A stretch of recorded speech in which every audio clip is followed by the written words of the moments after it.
ಎಲ್ಲ ವಿದ್ಯಾರ್ಥಿಗಳಿಗೂ ಪ್ರೀತಿಯ ಸ್ವಾಗತ. ದಿನಕ್ಕೊಂದು ಪ್ರಯೋಗ ಸಂಚಿಕೆ 4 ಗಾಳಿಗೆ ಒತ್ತಡವಿದೆ.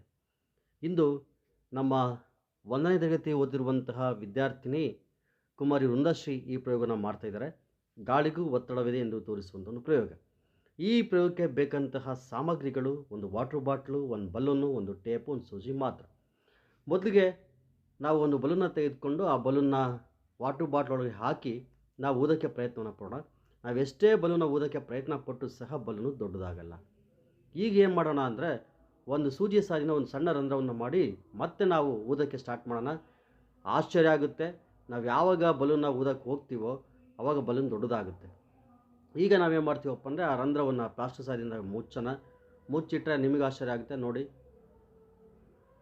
ಬಲೂನು ಸಣ್ಣಗಾಗುತ್ತೆ. ಮತ್ತೆ ನಾವು ಊದೋಕ್ಕೆ ಪ್ರಯತ್ನ ಪಡೋಣ. ಬಲೂನು ದೊಡ್ಡದಾಗುತ್ತೆ.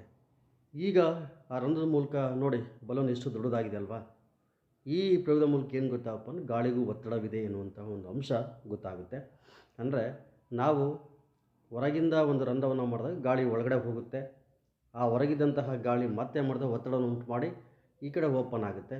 ಹೀಗಾಗಿ ನಾವು ಸುಲಭವಾಗಿ ಯಾವುದೋ ಜ್ಯೂಸನ್ನೆಲ್ಲ ಕುಡಿಯೋಕ್ಕೆ ಸಹಾಯ ಆಗುತ್ತೆ. ಧನ್ಯವಾದಗಳು.